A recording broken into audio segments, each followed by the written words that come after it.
Media మిత్రులందరికీ నమస్కారం. గౌరవ శాసనసభ్యులు అచ్చంపేట ఎమ్మెల్యే గారు, ఈనాడు ముఖ్యంగా ప్రింట్ అండ్ ఎలక్ట్రానిక్ మీడియా మిత్రులందరికీ మరోసారి నమస్కారం తీసుకుంటూ, నిన్న బావమరుదులు ఒకరి మీద ఒకరు పోటీపడి విస్తృత స్థాయి కార్యకర్త సమావేశాలు పెట్టుకుంటూ ఉన్నారు. నిన్న మహబూబ్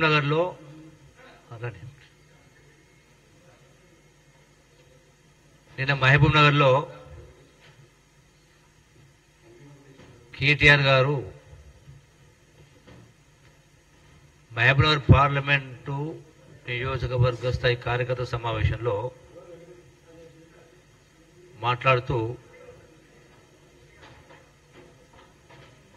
అట్లాగే హరీష్ రావు కూడా నిన్న గజ్వెల్ కార్యకర్త సమావేశం మాట్లాడుతూ, ప్రజలు తిరగబడతారు అని మాట్లాడుతున్నారు. బహుశా కేటీఆర్ హరీష్ రావు ఇద్దరు బాబు కలిసి ఎవరైనా మంత్రాలు చదువుతారో తెలియదు. ప్రజలు తిరగబడడానికి ఏం మంత్రాలు చదువుతారు? మీరు గడిచిన 9.5 సంవత్సరాల క్రితం టీఆర్ఎస్ ప్రభుత్వం ఏర్పడిన సందర్భంలో చాలా మాటలు చెప్పారు, చాలా హామీలు ఇచ్చారు. ఆ హామీలు నిలబెట్టుకోని కారణంగానే ప్రజలు మీ పైన తిరగబడ్డరు. అంటే సందర్భం కోసం ఎదురు చూస్తారు. కేసీఆర్ మాటలు, మీ మాటల్లో కర్రు కాల్చి వాత పెడతారని చాలా సందర్భాలు చెప్పారు. కర్రు కాల్చి వాత పెట్టారు. మీకు వాత పెట్టి 2 నెలలు కాలే, ఇలా ప్రజలు తిరగబడతారని మాట్లాడుతూ ఉన్నారు. ఇంకొకటి, కేటీఆర్ అయినా హరీష్ అయినా ఆనాటి టీఆర్ఎస్ నాయకులందరూ కూడా ఆనాటి ప్రతిపక్షం కాంగ్రెస్ పార్టీ ఏదైనా మాట్లాడుతూ విమర్శిస్తే 2 ఏళ్ల పసిపిల్లగాడని మాట్లాడినారు. 2 సంవత్సరాల పసిపిల్లగాడని మాట్లాడినారు ఆనాటి ప్రభుత్వం పైన ఆనాటి ప్రతిపక్ష వాళ్ళు విమర్శిస్తే. మరి ఈనాడు 2 నెలలు కూడా కాలే, ఇంకా 2 సంవత్సరాలు 2 నెలలు కూడా కాలే ప్రభుత్వం వచ్చి. మరి మీరు ఎందుకోసమని ప్రజలు మీ పైన తిరగబడ్డారు అంటే, 9 ఏళ్ల క్రితం మరి గొప్పగా పుస్తకాలు చదివిన వాళ్ళు, మేధావులు, నిష్ణాతులు, అనర్గళంగా మాట్లాడేటోళ్ళు లెక్కలు రాక చెప్పిన హామీలు. 3 ఎకరాల దళితులకు 3 ఎకరాల భూమి ఇస్తామని, రైతాంగానికి ₹1,00,000 రుణమాఫీ చేస్తామని, నిరుద్యోగ యువకులకు 3,000 రూపాయలు నిరుద్యోగ భృతి ఇస్తామని, డబుల్ బెడ్రూమ్ కట్టిస్తామని, ఇవన్నీ చెప్పిన తర్వాత 9.5 సంవత్సరాల తర్వాత కూడా మీరు వాటిని అమలు చేయని కారణంగా ప్రజలు మీ పైన తిరగబడ్డారు. ఇంకో మాట ఏమంటున్నారు, వీళ్ళు ఇచ్చిన హామీలు 6 గ్యారంటీలు అమలు చేయాలంటే ఇన్ని లక్షల కోట్లు కావాలి, అవుతుందా అని మాట్లాడుతున్నారు. మరి కాంగ్రెస్ ప్రభుత్వం ఇచ్చినటువంటి 6 గ్యారంటీలు ఏవైతే ఉన్నాయో, 4,000 రూపాయలు పెన్షన్ ఇస్తామంటే మీరు 5,000 ఇస్తామన్నారు. అట్లాగే రైతు బంధు 15,000 రూపాయలు ఇస్తామని కాంగ్రెస్ పార్టీ అంటే హామీ 6 గంటలు ఇస్తే మీరు 16,000 ఇస్తామన్నారు. నిరుద్యోగ భృతి 3,000 అంటే మీరు 4,000 అన్నారు. అంటే హర్రాజు పాడినట్టుగా ఓట్ల గెలుపు కోసం మీరు రకరకాల మాట. మరి మేము పెట్టినవి ఇప్పుడు చెప్పిన 6 గంటలు అమలు చేయలేకపోతే మరి మీరెట్లా చేస్తామని పెట్టినవన్నీ కూడా మాట్లాడితే కొద్దిగా ఇంగిత జ్ఞానం ఉండాలా, పద్ధతి వారు ఉండాలా. నేను హరీష్ రావు మాట్లాడుతూ చాలా గొప్ప ఆయన. ఏమని, కేసీఆర్ బంగారు పల్లెంలో పెట్టించినట కాంగ్రెస్ పార్టీకి అధికారం, అంటే రాష్ట్ర ఖజానా.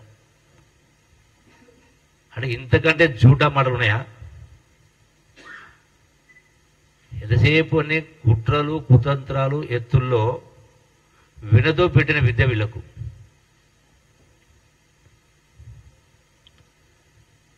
ఆనాడు ధనిక రాష్ట్రాన్ని మీ చేతులు అప్పచెప్తే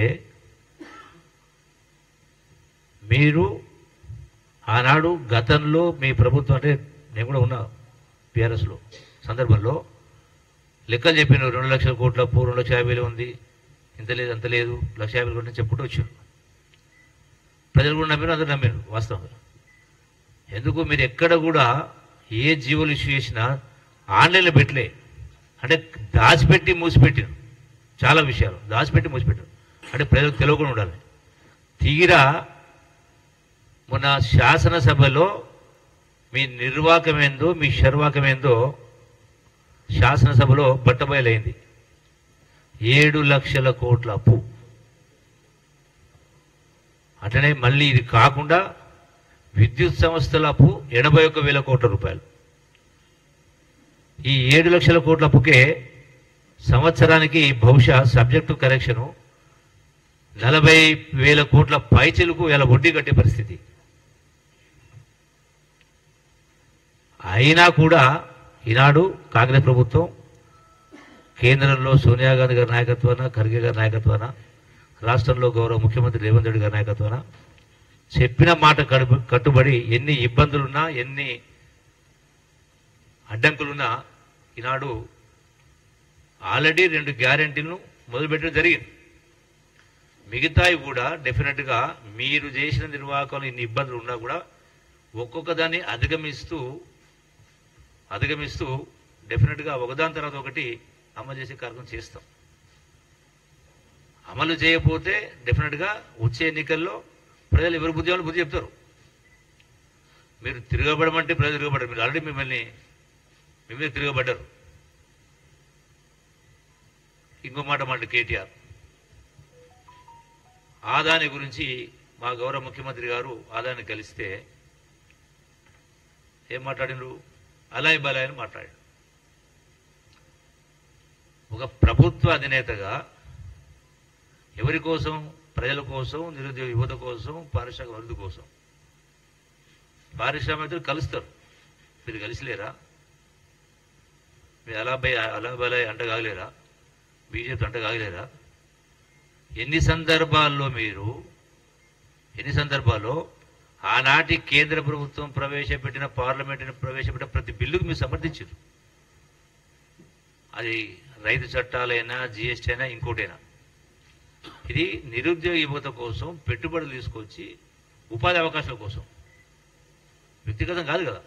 అంటే ఆ మాత్రం కామన్ సెన్స్ లేదా? అంటే రాజకీయం కోసం ఏది పడితే అది మాట్లాడతారా? కొద్దిగానన్నా మీనింగ్ ఉండాలి కదా మాట్లాడితే. అట్లాగే ఈనాడు ఒకటి కాదు, మా హరీష్ రావు మాట్లాడతాడు గజ్జులో, 2వ పంటకు నీళ్ళు ఇవ్వాలని కృష్ణానదికి సంబంధించి.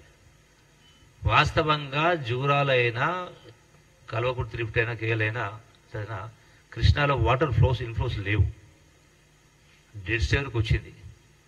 ఇలా నీళ్ళు ఇవ్వాలని మాట్లాడుతున్నారు. ఇలా జ్ఞాపకం చేస్తున్నా, ఆనాటి ముఖ్యమంత్రి కేసీఆర్ గారికైనా, మరి ఈనాడు ఉన్నటువంటి శాసనసభ్యుడు మాజీ మంత్రి హరీష్ రావుకైనా, గడిచిన 2022-23 సంవత్సరంలో శ్రీశైలంలో నీళ్లుండి ఫుల్ వాటర్ ఉండి ఖరీఫ్కి వెళ్ళే, రబీకి వెళ్ళే, అంటే వరి వేస్తే ఊరి అని చెప్పి నీళ్లు కిందికి వదిలేసారు. నీళ్ళు ఇవ్వలేని వాటర్ ఉండి కూడా, నీళ్లు ఉండి కూడా నీళ్ళు ఇవ్వలేమో మీరు గొప్పవాళ్ళు. ఇలా నీళ్లు లేకున్నా 2వ పంట పడి అన్నాడు, పంటకు నీళ్ళు ఇవ్వాలంటావు. అంటే ఇదేనా మీ మేధావితనం? అంటే ఏదైనా మాట మాట్లాడితే ఒక పద్ధతి అర్థం ఉండాలి కదా, లెక్క పక్క ఉండాలి కదా. ఏది లేకుండా ఇష్టారాజ్యంగా మాట్లాడుతున్నాడు. అంటే వీళ్ళకు ఓటమి చవి చూసినా ఇప్పటికి కూడా వీళ్ళకు జ్ఞానోదయం కాలే. అటనే అహంకారం.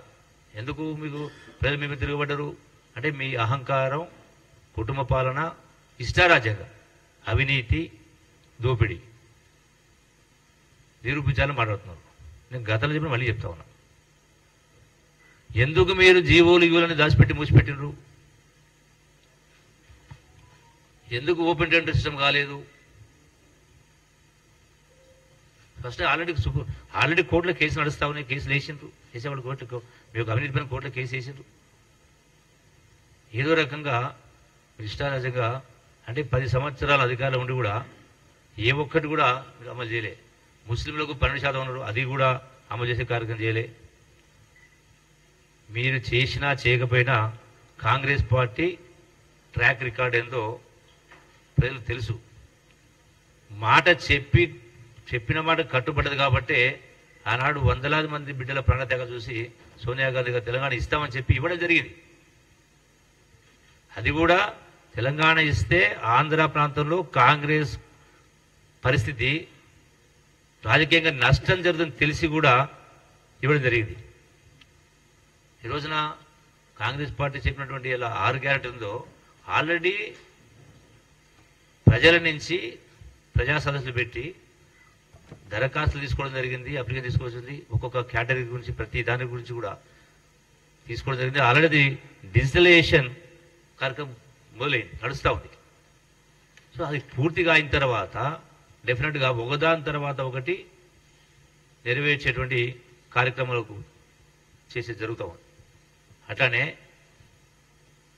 మరి 1-2 కార్యక్రమాలు అమలు చేస్తేనే వీరింత హైరాణ పడుతున్నారు. ఇప్పుడు కాదు అప్పుడు అన్నట్టుగా ఏదో కొంగజపం చేస్తూ ఉన్నారు. కొంగజపం చేప ఎప్పుడు పెట్టుకొస్తా అడుగుతున్న మిగడం కోసం. అట్లా మళ్ళీ ఎప్పుడు అధికారం వస్తుంది అంటే ఈ పార్లమెంట్లో మీకు సీట్లు వస్తాయని కింద ఓట్లు వస్తే కదా సీట్లు వచ్చేది. మీరు ఎన్ని కుప్పిగంతులు వేసినా ఎన్ని కాంగ్రెస్ పార్టీని తిట్టిపోసే కార్యక్రమం చేసినా ప్రజల అమాయకులు కాదు. డెఫినెట్గా ప్రతిదీ అర్థం చేసుకుంటారు.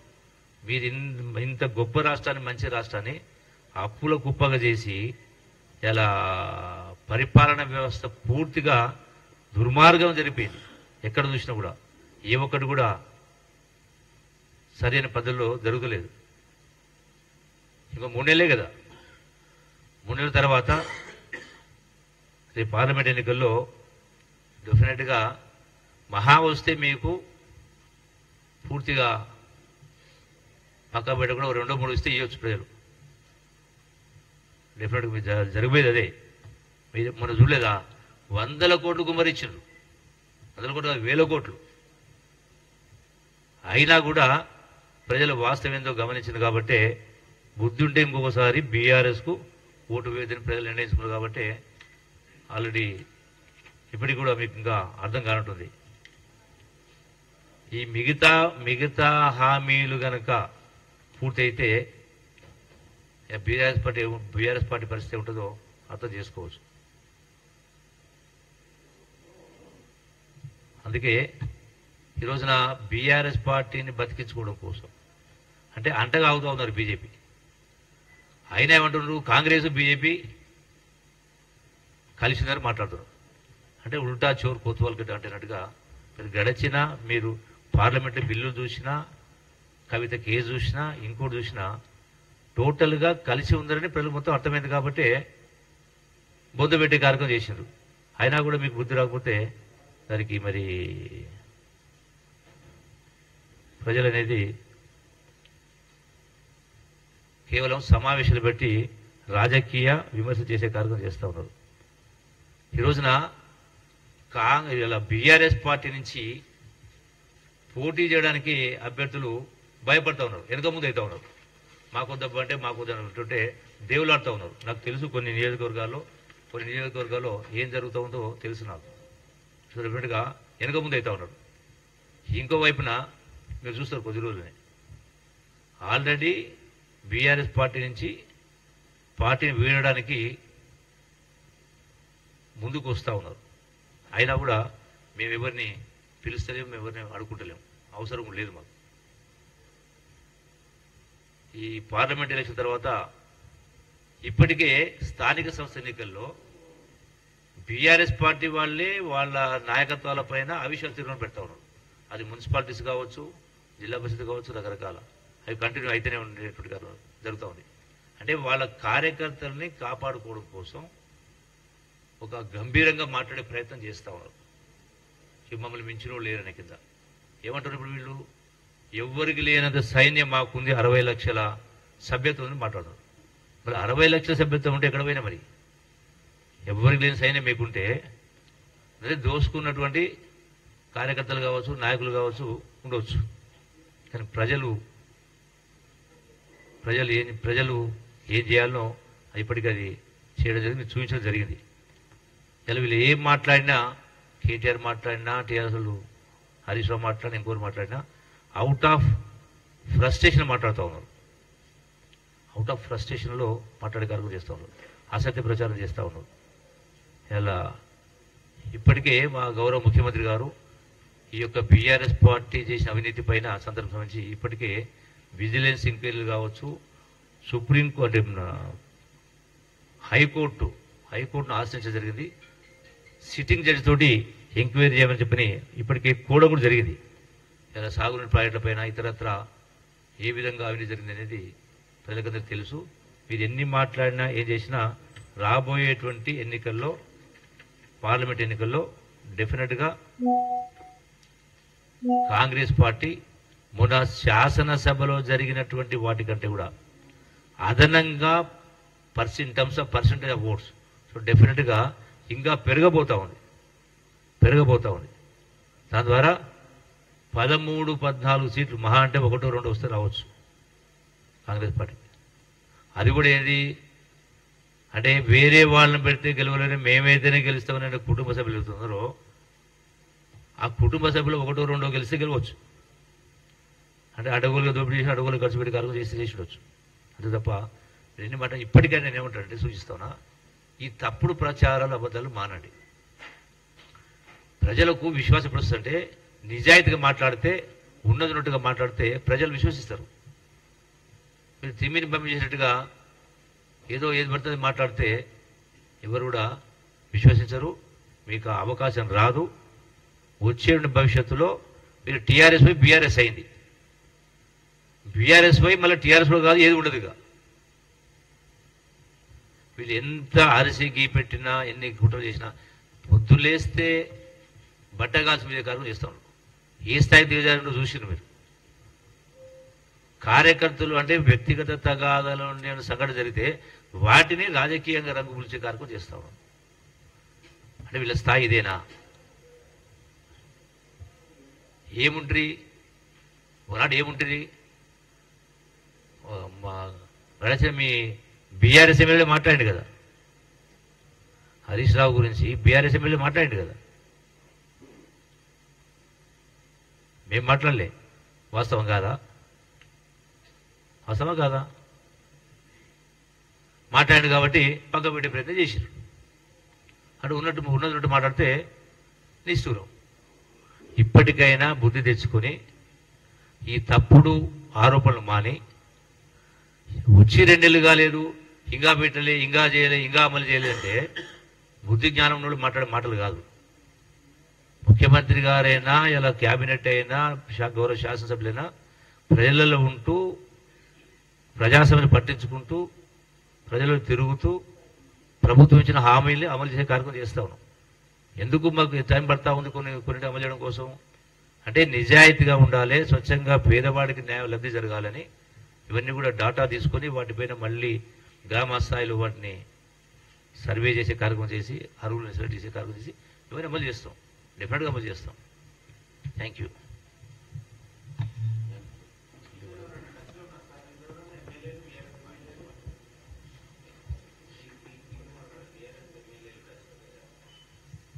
ఒకటైతే ఎవరితో టచ్లో ఉన్నా లేకపోయినా వాళ్ళ కోసం మేము ఎవరు పిలుస్తలేము, ఎవరు రమ్మంటలేము, మాకు అవసరం కూడా లేదు. వాళ్ళందరికీ వాళ్ళే మీద పడి చూస్తే మేమే చేస్తాం.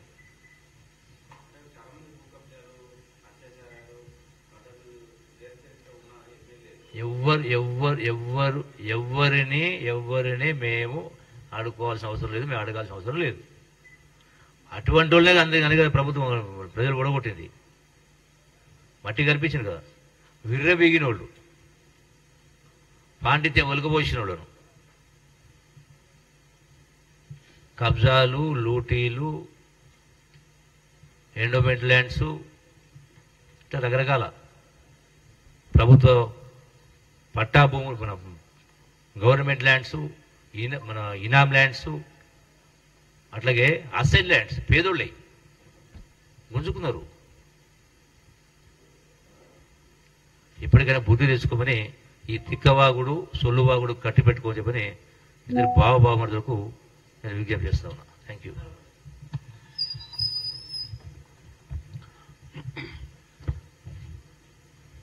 ప్రెస్ మిత్రులకు నమస్కారం. గౌరవ ముఖ్యమంత్రి రేవంత్ రెడ్డి గారు అధికారం చేపట్టిన కొద్ది రోజుల్లోనే దావోస్ పర్యటనకు వెళ్ళిండ్రు.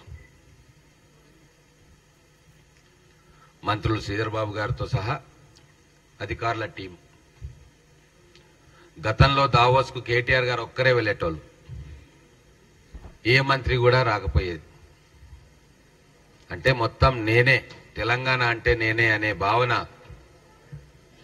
స్ఫురణకు తెచ్చేలాగా ముఖ్యమంత్రి పోయే దావోస్ పర్యటనను కేటీఆర్ వెళ్ళిండ్రు.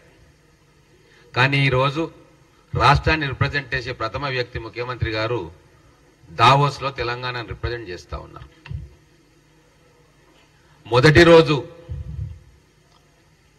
అక్కడ దావోస్లో మీటింగ్ స్టార్ట్ అయిందో లేదో, ఇక సోషల్ మీడియాల వల్ల పేడ్ సోల్జర్స్ ఉన్నారు కదా, ఏం కాలేదు, డిన్నర్లు ఇచ్చుకున్నారు, ఎంఓయూలు లేవు అనుకుంటా ట్రోల్ చేశారు. ఏమైంది? నెక్స్ట్ డేనే 37,000 కోట్ల రూపాయలతోటి వివిధ ఇండస్ట్రీస్ దిగ్గజాలతోటి తెలంగాణలో ఇండస్ట్రీస్ కోసం ఎంఓయూలు చేయడం జరిగింది. ఇక వాళ్ళ నోళ్లు మూతపడ్డాయి. గతంలో కేటీఆర్ ఇంత హంగామాతోటి పెద్ద పెద్ద అడ్వర్టైజ్మెంట్లు వేసుకొని సాధిస్తున్నా అని చెప్పి దావోస్కు పోతే ఇప్పటి వరకు రాని ఇన్వెస్ట్మెంట్లు కేవలం మన రేవంత్ రెడ్డి గారు మొదటి పర్యటనలోనే పెద్ద పెద్ద గ్రూప్స్ ఇండియాలో, ఒక టాటా కావచ్చు, ఒక అదానీ కావచ్చు, 37,000 కోట్ల రూపాయల ఇన్వెస్ట్మెంట్ ప్రపోజల్స్ ఎంఓయూ అయ్యింది. ఇక అది అయిపోయింది, బూమరాంగ్ అయింది వాళ్ళు చేసిన ట్రోలింగ్ సోషల్ మీడియాలో. ఇక ఏం స్టార్ట్ చేసిండ్రు? రేవంత్ రెడ్డి గారు ఇంగ్లీష్ సరిగా మాట్లాడలేదు, మా కేటీఆర్ అయితే చాలా అద్భుతంగా మాట్లాడుతాడు. అయ్యా వాస్తవమే, కేటీఆర్ గారు మీరు ఇంగ్లీష్ మాట్లాడడానికే పనికొస్తారు, అడ్మినిస్ట్రేషన్ కు కాదని చెప్పి 10 ఏళ్లలో రుజువు అయిపోయింది. మా రేవంత్ రెడ్డి గారు నీలాగా ఆక్స్ఫర్డ్లను, అమెరికాలను, అక్కడనో ఎక్కడనో చదువుకోలే. గ్రామీణ వాతావరణంలో, గ్రామీణ కాలేజీలలో, వనపర్తిలో చదువుకొని వచ్చి ఇక్కడ స్వయం కృషితోటి ప్రజల కోసం ముఖ్యమంత్రి అయ్యిండు, పేద వర్గాల కోసం పనిచేస్తున్నాడు. ఇంగ్లీషు మాట్లాడడమే ప్రామాణికమైతే ఈ దేశంలో ఉన్న ప్రధానమంత్రులు కూడా చాలా మంది ఇంగ్లీష్ మాట్లాడలేరు. మోడీ గారికి కూడా ఇంగ్లీష్ మాట్లాడలేరు, లాల్ బహదూర్ శాస్త్రి గారు మాట్లాడలేరు, చాలా మంది ముఖ్యమంత్రులు, కామరాజ్ నాడార్ గారికి రాదు. దేశంలో స్టేట్స్మెన్ గా గుర్తింపు పొందిన చాలా మంది పెద్ద నాయకులు వాళ్ళు ఎవ్వరు కూడా ఇంగ్లీష్లో మాట్లాడరు. కానీ ఇంగ్లీష్లో మంచిగా చక్కగా ఎవరు మాట్లాడతారు తెలుసా? కేటీఆర్ గారు. విజయ మాల్యా మాట్లాడతాడు బ్రహ్మాండంగా ఇంగ్లీష్, చార్లెస్ శోభరాజ్ మాట్లాడతాడు బ్రహ్మాండంగా ఇంగ్లీష్, లలిత్ మోడీ గారు మాట్లాడతాడు బ్రహ్మాండంగా ఇంగ్లీష్, గీతాంజలి జ్యువెలర్స్ మాట్లాడతాడు బ్రహ్మాండంగా ఇంగ్లీషు. అంట దేశాన్ని, బ్యాంకులను దోచుకునేటోళ్ళు బ్రహ్మాండంగా ఇంగ్లీష్ మాట్లాడతారు. దేశానికి సేవ చేయాలి, ప్రజలకు సేవ చేయాలి, రైతులకు సేవ చేయాలి, మహిళలకు సేవ చేయాలి, రైతు కూలీలకు సేవ చేయాలి అనుకునేటోళ్ళు మాతృభాషలోనే మాట్లాడతారు, వచ్చిన భాషలో మాట్లాడతారు, కరెక్ట్ గా ప్రజలకు ఏం అవసరమో అది చేస్తారు. ఇక అది కూడా మీకు ఒక ఆయుధం అయిపోయింది అంటే, ఓ సోషల్ మీడియా పేడ్ సోల్జర్స్ రారా, మీ ఈ దొంగ ట్వీట్లతోటే ప్రజలు విసిగిపోయి మీకు బుద్ధిని చెప్పిండ్రు. ఇంకా కూడా మీరు ప్రజల తీర్పును యాక్సెప్ట్ చేస్తలేరు. కేటీఆర్ కు వాళ్ళ టీంకి ఒక సజెషన్ చేస్తా ఉన్నా, ఇప్పటికైనా మీ ట్వీట్లలో కానీ సోషల్ మీడియాలో కానీ యాక్సెప్ట్ చేయండి. తెలంగాణ ప్రజలు మిమ్మల్ని బండకేసి కొట్టినరు, స్వయంగా కేసీఆర్ గారిని ఓడగొట్టినరు. మంత్రులందరినీ కూడా నేలకేసి కొట్టినరు. అంటే మీరు అప్రజాస్వామిక పాలన చేసినరు, మీ పాలనను ప్రజలను మెచ్చలేదు. సోషల్ మీడియా ట్వీట్లతోటి, సోషల్ మీడియాల పోస్టులతోటి ఓట్లు రావు అని చెప్పి తేలిపోయింది. కాబట్టి నిజమైన కార్యకర్తలను ముందల పెట్టుకొని బీఆర్ఎస్ నాయకులారా, వాళ్ళతోటి విమర్శ చేపిస్తే ఏదైనా అర్థం పడతా ఉంటుంది. హైదరాబాద్ లో కూర్చొని శాలరీలు వందల వేల లక్షల రూపాయల శాలరీలు మీవి కాదు కదా, అడ్డగోలుగా దోసిన తొమ్ముతోటి వీళ్ళకి శాలరీస్ ఇచ్చుకుంటూ ఆ ఆఫీసులు మెయింటైన్ చేస్తున్నారు. వాళ్ళ ద్వారా ప్రభుత్వం మీద బురద జల్లే కార్యక్రమం చేస్తే అది మీకే బూమరాంగ్ అవుతుంది. ఈరోజు సిగ్గుపడాలే కేటీఆర్ గారు. టీసీఎస్ అనే సంస్థ తెలంగాణకు వచ్చి నేను స్కిల్ డెవలప్మెంట్ సెంటర్లు పెడతా అంటే అవకాశం ఇయ్యలే. ఎవరో దోస్త్ అని చెప్పి దొంగ సంస్థలన్నింటినీ తీసుకొచ్చి గ్లోబరీనా, ఆరీనా, సినోరిటా అని కూడా పెట్టుకొని వాళ్ళకు అవకాశం ఇస్తే వాళ్ళు చేసిన తప్పులతోటి విద్యార్థులు ఆత్మహత్యలు చేసుకున్నది ఒకసారి గుర్తుకు తెచ్చుకోవాలి. ఈరోజు టాటా సన్స్ భారతదేశంలోనే ఒక గొప్ప సంస్థ, నైతిక విలువలకు కట్టుబడిన సంస్థ ఈరోజు మొట్టమొదటిసారిగా తెలంగాణకు వచ్చి తెలంగాణలో ఉన్న ఐటీఐలు అన్నింటినీ కూడా మేము డెవలప్మెంట్ చేస్తాము, లక్షల మంది తెలంగాణ విద్యార్థులకు మేము స్కిల్ డెవలప్మెంట్ అందిస్తాము అని చెప్పి ముందుకు వచ్చి ఒక అగ్రిమెంట్ చేసుకున్నారు. దాని గురించి మాట్లాడండి మీ సోషల్ మీడియా వారియర్స్ గా, దొంగ వారియర్స్ లారా, దాని గురించి మాట్లాడండి. భవిష్యత్తులో లక్షల ఉద్యోగాల కల్పన తెలంగాణలో రాబోతా ఉంది. మీరు చేస్తున్నట్టు నలుగురు ఐదుగురు మంది ఇంగ్లీష్ మాట్లాడేటోళ్ళని చుట్టుపెట్టుకొని వాళ్ళ ద్వారా 10 ఏళ్ళు మీరైతే రాజ్యం నడిపించినరో దాంతో ఒక్క యూనిట్ కూడా తెలంగాణలో రాలేదు, ఒక్క అదనపు ఉద్యోగం కూడా రాలేదు. కాబట్టి మాకు ఆ ఇంగ్లీషులు అవసరం లేదు, మీ స్పెషాలిటీ ట్వీట్లు అవసరం లేదు. ప్రజలతో సంబంధాలు పెట్టుకొని ప్రజా సమస్యలను పరిష్కరించే ముఖ్యమంత్రి కావాలని చెప్పి ప్రజలు కోరుకుంటా ఉన్నారు.